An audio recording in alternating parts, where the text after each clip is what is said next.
Bonjour à tous, j'espère que vous allez tous bien.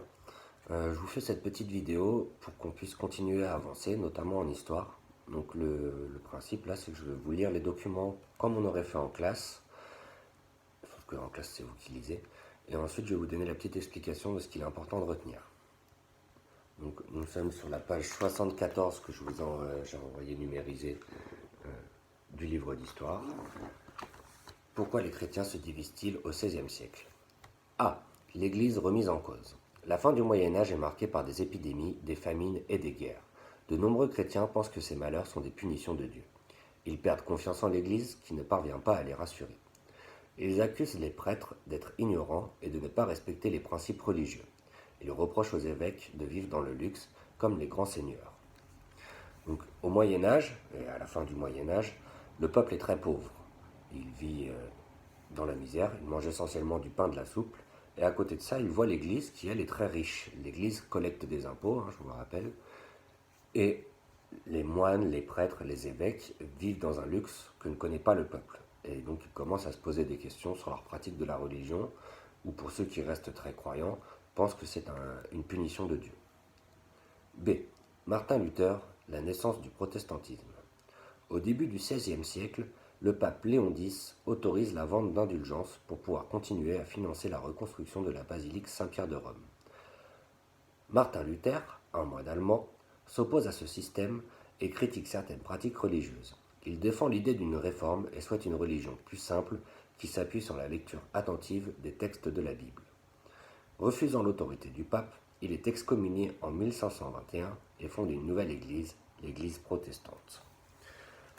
Donc, l'Église catholique a besoin d'argent pour reconstruire la basilique Saint-Pierre de Rome, qui est une énorme basilique à Rome. Et pour financer donc cette construction, elle vend des indulgences. Les indulgences, c'est le fait que l'Église pardonne les péchés aux gens qui ont commis des péchés selon la religion, contre de l'argent. Martin Luther, lui, le moine allemand, il pense que ce système n'a pas lieu d'être, que ce n'est pas bien. Et donc il s'oppose à ça. Il va proposer une réforme de la religion catholique, c'est-à-dire qu'il va proposer qu'on revoie comment on applique la religion catholique, mais le pape, donc le chef de tous les chrétiens à l'époque, refuse sa réforme et il l'excommunie. Ça veut dire qu'en gros, il le rejette de la communauté chrétienne. Donc Martin Luther, à ce moment-là, va créer une nouvelle branche du christianisme. Il va créer l'Église protestante, qui est donc le protestantisme, qui est une autre façon de croire en Jésus. C. Diverses formes de protestantisme. Le mouvement protestant, aussi appelé réforme, se divise en plusieurs églises. À Genève, Jean Calvin fonde en 1541 l'église calviniste. Pour lui, le salut dépend uniquement de la volonté de Dieu et non des actions des hommes. Le calvinisme s'implante en France, les protestants y sont nombreux, même si les catholiques restent majoritaires. En Angleterre, le roi Henri VIII crée l'église anglicane qui garde les éléments du catholicisme en y intégrant certains aspects du protestantisme. Donc là, ce qu'il faut comprendre, c'est qu'il n'y a pas un seul courant de protestantisme. Comme c'est une nouvelle religion, les gens interprètent la nouvelle doctrine plus ou moins chacun à leur façon et vont créer des courants différents. Ça n'empêche pas le protestantisme de se répandre, il se diffuse largement en France, même si la France reste un pays à l'époque qui est majoritairement catholique. D. L'expansion du protestantisme. Certains princes et rois refusent les privilèges accordés à l'Église. Ils contestent l'autorité du pape et adhèrent au protestantisme. La nouvelle religion se répand alors en Europe, créant des tensions entre les deux églises. Cette opposition entraîne des conflits importants comme la guerre de 30 ans de 1618 à 1648, à laquelle participent les plus grandes puissances européennes. Donc le protestantisme se déploie partout en Europe. Certains rois, certains princes décident d'en faire leur religion et donc de l'imposer aussi à leur royaume, parce qu'en général c'est comme ça que ça fonctionne à l'époque. Je vous rappelle que les religions ont déjà été imposées plusieurs fois au cours de l'histoire.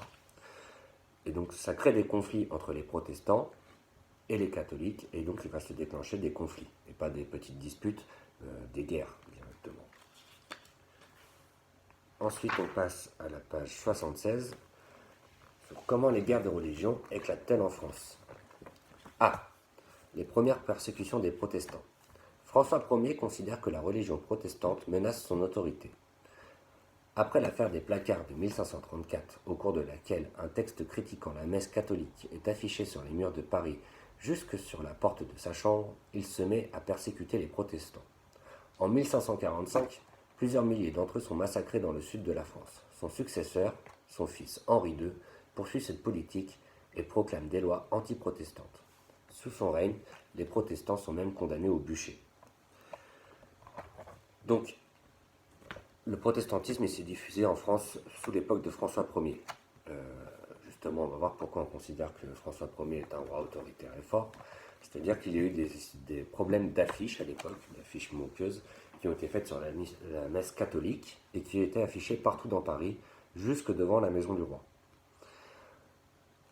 Le roi prend des décisions très fortes à ce moment-là. Il va plus ou moins interdire le protestantisme et il va faire condamner les protestants. Quand François Ier meurt, son fils Henri II prend la suite et instaure des lois encore plus strictes, c'est-à-dire qu'il va condamner au bûcher les protestants. Ça veut dire qu'on va les brûler. Voilà. B. Un pouvoir royal affaibli. Les rois François Ier et Henri II ont imposé un pouvoir royal fort, mais leurs successeurs François II et Charles IX deviennent rois très jeunes et ne parviennent pas à confirmer l'autorité royale. Sous leur règne, des familles de nobles influentes complotent contre le roi, tandis que de grands personnages de la cour se convertissent au protestantisme et s'opposent à la noblesse catholique. À la mort de François II, Catherine de Médicis, l'épouse d'Henri II, assume la régence au nom de son fils Charles IX. Elle tente de maintenir l'unité du pays en utilisant la liberté de culte pour les protestants, mais le massacre des protestants à Voissy en 1562 déclenche le début des guerres de religion. Donc, là, ce qu'il faut retenir, c'est que François Ier et son fils Henri II sont des rois qui ont réussi à maintenir l'ordre à travers une exécution très forte de leur pouvoir royal, mais leurs successeurs, François II et Charles IX, deviennent rois très jeunes. Ils n'ont pas cette force pour maintenir l'ordre et des révoltes explosent un peu partout. Quand François II meurt, c'est Catherine de Médicis, donc l'épouse d'Henri II, qui va assurer la régence. La régence, c'est donc quand le pouvoir royal est confié à une autre personne que le roi pour son fils. Elle pense calmer les tensions en autorisant les protestants à pratiquer leur religion librement. Seulement, il va y avoir des massacres de protestants qui vont déclencher ce qu'on va appeler plus tard les guerres de religion. Les guerres de religion, ce sont 8 guerres successives entre les protestants et les catholiques qui vont frapper la France dans les années qui suivent. Donc justement, le petit c, 8 guerres successives. À partir de 1562, la France connaît 36 années de troubles. Dans tout le royaume, catholiques et protestants s'affrontent au cours de 8 guerres très violentes. Les premiers exigent un catholicisme intransigeant qui ne tolère aucune autre religion. Les seconds réclament la liberté religieuse. Le pouvoir royal ne parvient pas à rétablir l'ordre qui est sans cesse contesté. Pour affaiblir la France, l'Espagne et l'Angleterre prêtent main forte aux sujets rebelles. La reine d'Angleterre soutient les protestants et le roi d'Espagne qui apporte son aide au clan catholique. Destruction, pillage et massacres se multiplient. Donc là, ce qu'il faut comprendre, c'est que à l'époque, l'Union européenne, la coopération entre les pays, elle n'existe pas énormément. Chaque pays sert son propre intérêt. Donc en France, on a les protestants et les catholiques qui s'opposent. Les catholiques ne veulent aucune autre religion sur le territoire français, alors que les protestants, eux, demandent le droit de pratiquer librement n'importe quelle religion. Le pouvoir royal, donc le roi et la régence indirectement, n'arrive pas à contenir ces problèmes, et du coup, le roi d'Espagne et d'Angleterre vont prêter main forte aux protestants pour affaiblir encore plus le pouvoir royal dans leur intérêt, parce que s'ils doivent déclencher une invasion, c'est toujours plus intéressant quand le royaume de France n'est pas fort, n'est pas uni. Donc pendant cette période, il va y avoir énormément de destruction, des pillages, donc ça va être des vols organisés, et des massacres, donc des meurtres en masse qui vont apparaître un peu partout. Notamment le petit D, le massacre de la Saint-Barthélemy.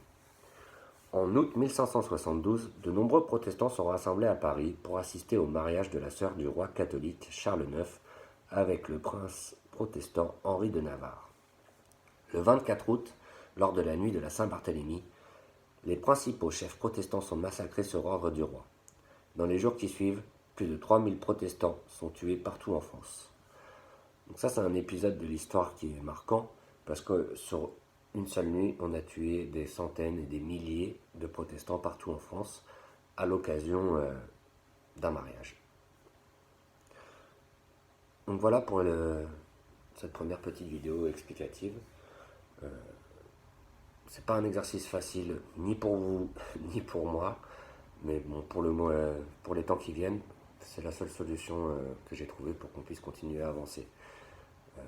Si vous avez encore des questions suite à cette vidéo, vous pouvez soit me les envoyer via l'adresse mail par laquelle je communique avec vos parents, soit en commentaire sous cette vidéo. Par contre, je ne peux pas vous promettre de répondre instantanément à toutes vos questions. Voilà, donc après cette petite vidéo, vous avez juste la trace écrite à recopier dans votre cahier d'histoire. C'est un nouveau chapitre, donc n'oubliez pas de prendre une nouvelle page. Bonne journée à tous et bon travail.